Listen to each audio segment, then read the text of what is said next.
when I see the things that the world gets worked up about it, as a comedian, I just it's so funny to me because I don't think there should be anything that's sacred.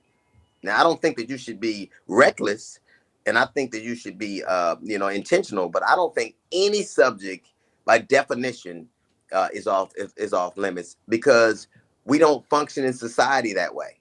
If we were this genteel, urbane, sophisticated, humane society, then it would be one thing. But we're pretending to be one thing and hating to see that, hating to see that image of ourselves. So we're trying to clean up our image, but not our act. And so I think comedy cuts through that. Comedy cuts through Well, that. I think that's what Chappelle was attempting to accomplish Sure. and did in many ways with his special. Now, there were definitely people who were feelings were hurt, and rightfully so. I get it.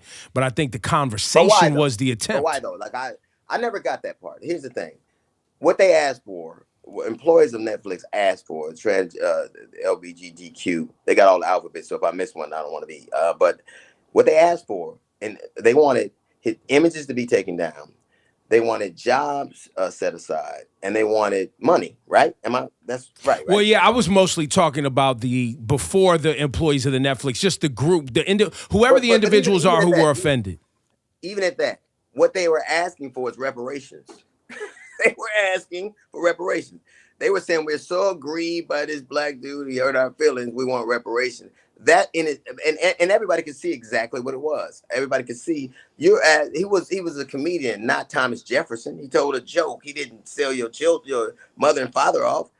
I think it in the end you can tell how much steam it had by people don't care what happens in the break room, they care what happens in the boardroom. Nobody lost. I think the truth of the matter is, whether people say this out loud or not, Chappelle gained more gravitas and fans, and that movement lost some respectability because people thought it took itself way too seriously and it was way out of bounds with what actually happened. I But think I think that's the problem, though. I think that's where people feel hurt about it. Is that why did Chappelle gain gravitas potentially because of that back and forth with the LGBTQ community? I think they would argue that's because there's already such hatred for that community that when there's a simple back and forth with them, it motivates people to go, I like this Dave Chappelle. Because let's be real, DL.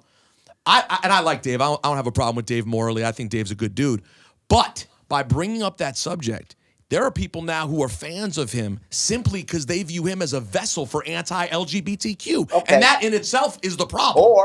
or maybe if the country had been through 2 years with what's women being shot in beds, men being smothered to death in front of our very eyes, children being drugged and killed, like what happened to Leslie McCain, and maybe the grievance that community came up with just didn't stack up to what the heinous stuff they saw.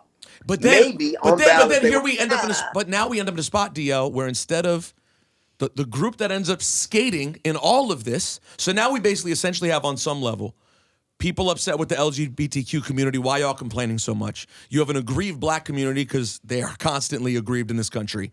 And the only people skating are white straight males. So like you have Dave and the LGBTQ community sort of But going see, back that's and what forth. Dave. at But each see, other. that was Dave. But see, that was Dave's point. Part of the point of the stand-up that I got from it was we're going at each other about all of this stuff, and really, what I've been trying to tell y'all is it's the white man. It's let me the just say this. institution of white supremacy that has created all of this shit. See, I don't think that was clear though. I think that's how you take it, and when you How express could it, I not feel be it. clear though? Here's my whole problem with it. It was a fucking joke. And it was a joke that you had to seek. If you like a concert or whatever, you have to seek that out. Like Right. can't just it can't just force you to watch it. There were people who watched that with the attempt with the idea of being offended. True. Now, you don't it falls flat on its face when you say these words were hurtful to our community and I understand that. We watched a man who used real words and got people murdered in San Antonio and El Paso, people, white supremacist kids, and nobody cares shit about that. Nobody says anything. Somebody used real words to make somebody attack the United attack democracy.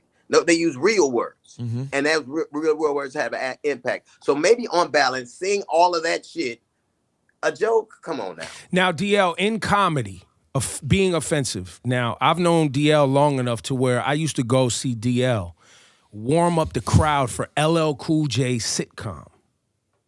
That's how long I've been watching DL Hughley. So remember when LL Cool J, what was the sitcom called, Yeah. DL?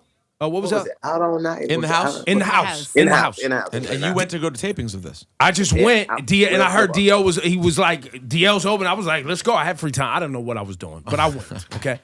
And it was LL Cool J's sitcom, so I went. Okay. DL used to get on stage and would cuss motherfuckers out. Now, this is a warm-up for a sitcom. Right. For an LL Cool J, I think it was on ABC. Yeah. Yeah, it was on NBC. It was a wholesome sitcom. It was a DL's on stage, motherfucker this, fuck that, this one, that. DL used to get, he used to get twizzy on stage.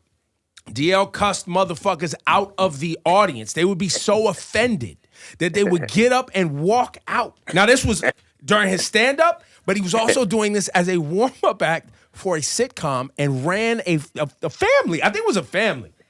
And it probably happened multiple times. He don't fucking remember. Yeah. But back to being, it did. back to offending people and people being offended by a comic.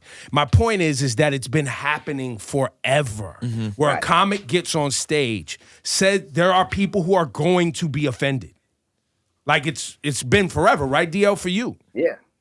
Here's the thing. I think that happened. I remember when Tracy Morgan told a joke about if his son were gay, he'd kill him. Something like that. I don't remember the joke, but I remember him apologizing to it. And that was the first time I'd ever heard, in my recollection, a comedian apologizing for a joke. And I think that started this tumult. But I think that we can't have unassailable. The only way we've ever moved forward is because we were able. The only time anybody ever listens to black people or brown people is when we sing, run, jump, or joke. That's the only time they ever listen to us. Only time. So I think comedy, from our perspective, has more gravitas, is more pivotal because it's the only time we get entree into the conversation. We never really get to talk about anything unless you're singing about it or joking about it or writing about it or painting about it. You have to use your art to be a part, to amplify a perspective that oftentimes they can't accept. They can't take it undiluted. So, and I think it just really, I just think nobody is above. I just think some shit is hilarious, and it's just like, to me, I can't get mad. Like I don't care that like the whole trans. I don't. That's not even. That doesn't register to me to be mean to somebody about something that they feel. But it got to be some kind of ways that it's got to be different from my relationship, because it's shit you ain't got to worry about. I ain't got to worry about those pregnancy scares and no shit like that. Like I'm late, motherfucker, for what? Work? Are you late for work? I think no subject is off limits, and fuck who gets offended. I mean, literally, if you don't fuck with me, if you don't rock with me, then you don't even have to. You have the power to not hear anything I have to say.